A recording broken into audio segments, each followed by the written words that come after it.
Hello, good afternoon, Luke here at DJweaver in Landau with another new to stock video walk around. So here we have a Kia Sportage. This is the GT Line, all-wheel drive, automatic. I think it's a 1.6 petrol engine off the top of my head, but I'll have to double check that when I get back inside. Go around the car here, it's in this lovely grey colour. I think whenever I see these cars, they're white or red, so to see it in something different really suits it as well, to be fair. Walking around the car here, we're just double checking for any major damage, dents and things as usual. Can't see anything wrong with the passenger side. Coming down this driver's side now, no trolley dents, no dings. Go up to this front quarter, can't see any issues there, no dents, no scuffs at all, really good condition. Oh, tiny little nick there on the front there, just on that edge. Probably get a touch-up stick for that, not something that I'd look to paint. Let's have a look at this bonnet.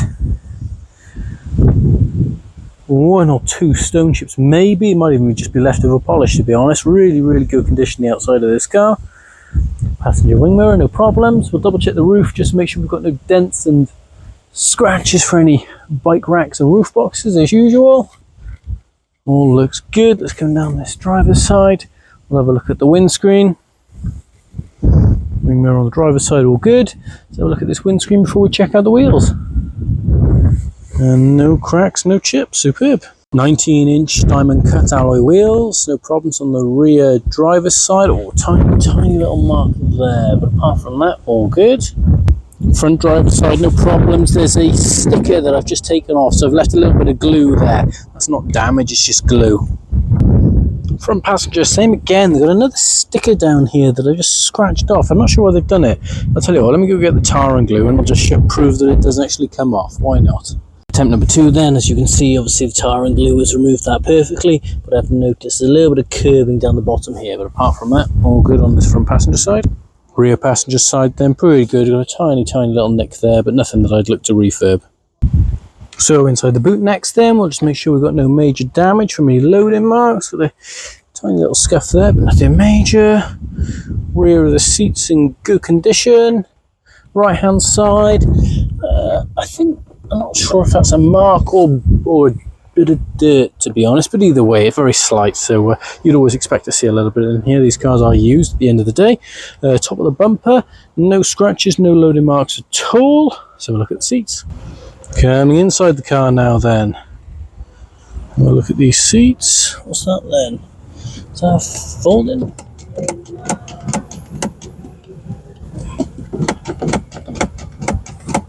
I've got no idea what that's doing. Pumping it up? Anyway, let's check the fabric and I'll work that out later. Sure we've got no rips and holes, all good there. Centre seat. Nothing exciting in here. Just a drinks holder. Pop that back up. Down the bottom here, you've got a USB on the left, 12 volt on the right. I assume this is the old cigarette plug. Yeah, it is, yeah. Let's have a look at the passenger side. And then have a look at this passenger side.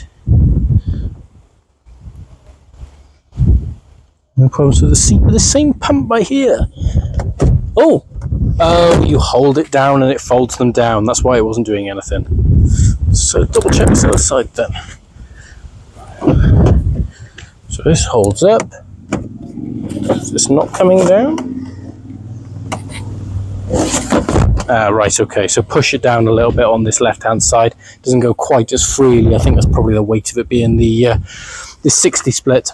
So I was half right with it being the weight. I figured it out now. Okay, so basically if I move the seatbelt out of the way, so the reason that it won't come straight away is because it's actually reclined massively. You can't really see it because of the video, but it's difficult to do one-handed, but if I then pull this seat forward slightly and then click it into position, you can then see that it's a really reclined seat. So this is probably the sort of seat, oh no, that's probably a bit more vertical than you'd want it. But anyway, then when it is up slightly higher and you flick this, it then does fold forward itself. So on the other side, I obviously had the seat more vertical when I pulled the lever.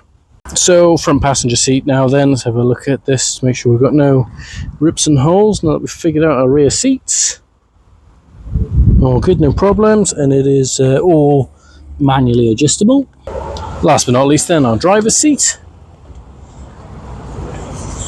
Again, same as the rest of the car, no rips, no holes, all in good condition. Inside the car now then, probably have to do this in 2 takes would be my guess, because I got a lot to cover in here by the looks of it. But anyway, so auto start, lane keeping system control from down on the right hand side there. We've got electronic front and rear windows, central locking, mirrors, power folding mirrors, I'd assume, from this button here. Yeah, so it's on a pivot, so pivot that way to send them back out, and then sit in the middle there. Double check the steering wheel, make sure we've got no major wear and tear, which we don't. Left hand side of the steering wheel looks like voice controls, volume controls, answer and hang up. No idea what this does. Oh, that's like a favorite sort of button by the looks of it. Right hand side then is switch between your trip computer screens, and I would imagine, oh look, mode, so we're going to be different. So cruise control, speed limiter again popping up by there. 2045 miles, so that's going to be set the speed. Oh, and then this one's flip between the trip computer screens. Cool. Onto our infotainment system then. So home is press this little, it looks like a house, but it's not really a house. Irritates me, that one, but still.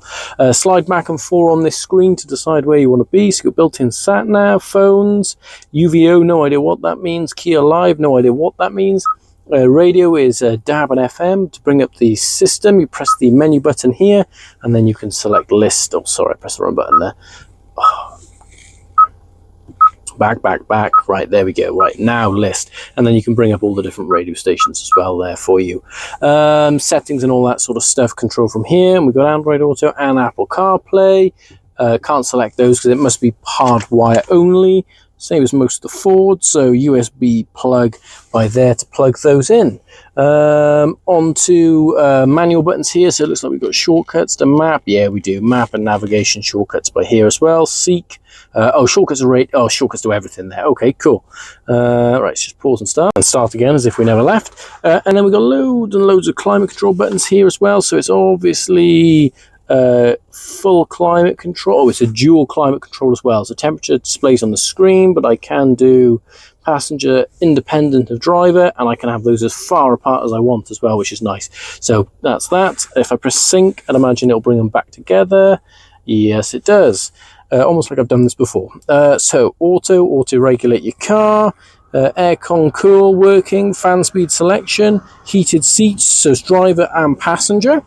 And I mentioned outside, it's an automatic gearbox, so press our lever, pop us into reverse, activates our rear camera with guidelines. Cool.